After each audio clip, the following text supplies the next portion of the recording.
Paid photo call. Backgrid leaks Meg's $100,000 bill to shot Sussexes Pic at Santa Barbara. Harry looked miserable. Looks like Meghan hired the Backgrid again to play the happy family scene in front of the media. However, Harry was not at all happy with that. Recently, Backgrid also exposed that they rented the center to take fake photos in response to them being fined after losing Frogmore. The Duke and Duchess of Sussex were all smiles during their first public outing since their eviction from Frogmore Cottage, it has emerged. Harry and Meghan were spotted holding hands, smiling and laughing as they left an office building in Santa Barbara. It's unknown what business the pair had been visiting in the complex, which houses several firms, including a karate studio, hair salon, Pilates studio, and the Self-Inquiry Life Fellowship, which promotes higher yoga and Himalayan meditation.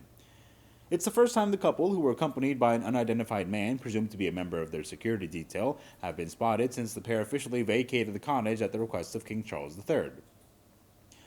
The cottage, which was refurbished by the couple and is a Crown Estate property, was their last remaining foothold in the UK. The king kicked them out of Frogmore, which they gave a £2.4 million makeover to, but only used for 6 months, just days after Harry criticized his family heavily in his book Spare. Meghan and Harry appeared to be in great spirits, though, as they left the office building and walked to their car. The Duchess sported brown canvas shorts, a crisp white button-down shirt, flat sandals, large Dutch sunglasses, and straw fedora for the outing. Harry stepped out in blue trousers, a polo shirt, baseball cap, and sunglasses. The couple were seemingly sharing a joke and laughed despite their recent eviction and apparent misfortunes in the entertainment industry. Buckingham Palace confirmed that just one day before the couple's Santa Barbara outing, they had finally vacated Frogmore. The Sussexes were asked to move any remaining possessions out of their Grade 2 listed 5-bedroom cottage close to Windsor Castle in January. The king kicked them out of Frogmore, which they gave a £2.4 million makeover to.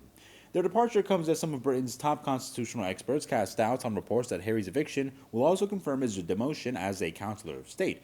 Regardless, Harry would not actually act in the role because he no longer undertakes public duties as a working member of the royal family. The eviction also comes as Spotify last month opted not to embark on a second series of Meghan's 13-episode podcast Archetypes, which was number 1 on the streaming service's rankings only when it debuted. Spotify and the Sussexes audio production company Archwell Audio released a joint statement saying that they have mutually agreed to part ways and are proud of the series we made together. But Bill Simmons, head of the podcast innovation and monetization Spotify sector, condemned the pair in an episode of his own podcast, saying, "The Grifters, that's the podcast we should have launched with them. I've got to get drunk one night and tell the story of the Zoom I had with Harry to try and help him with the podcast idea. It's one of my best stories."